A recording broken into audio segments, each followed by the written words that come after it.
پیامبر علیه السلام فرمودند در جنت قصری از جنس مروارید وجود دارد، یک قصری از جنس مروارید وجود دارد که در داخلش 70 سرا وجود دارد از یاقوت قرمز.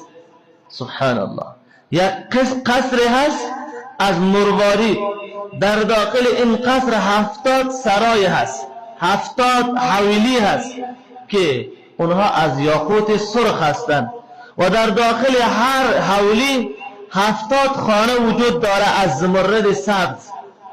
در داخل هر حویلی 70 خانه هست از زمرد سبز و در داخل هر خانه 70 تخت است، 70 تخت گذاشته شده و در روی هر تخت 70 رخت خواب است که از 70 رنگ گرفته شده، 70 رخت خواب که از 70 رنگ گرفته شده.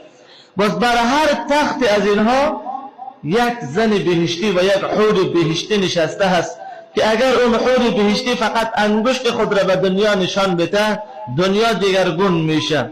بس در هر خانه 70 سفره پهن شده هست، 70 دسترخوان پهن شده هست.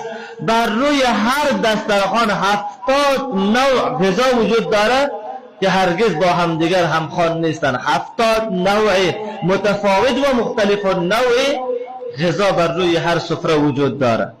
سبحان الله. و در هر خانه 70 پیش خدمت وجود داره. حالی بعضی انسان ها پیش خدمت میگیرن. در هر خانه 70 پیش خدمت وجود داره که به این بهشتی خدمت میکنه. اگر تعداد حوران بهشتی و زنان بهشتی که در داخل این قصر وجود داره را شمار بکنیم میشه 24,010,000 حور بهشتی فقط در یک قصر وجود داره. سبحان الله. و در آخر پیامبر علیه السلام میگه برای هر مرد بهشتی چنان قوت جنسی داده میشه که میتونه در یک روز به همراه همه این حوران بهشتی چه داشته باشه؟ مقاربت داشته باشه. سبحان الله. واقعا هم این نعمت بزرگی هست که الله رب العالمین در بهشت برای مردان مؤمن و زنان مؤمنه قرار داده که الله رب العالمین او را به نام و مساکن طیبه، خانه های پاکیزه یاد میکنه. میگه برایشان جنت میتون و در بین جنت یک چیزی مخصوص دیگر به نام خانه های پاکیزه که همین قصر بود که در داخلش چه چیزهای زیبایی وجود داشت ما و شما خواندیم.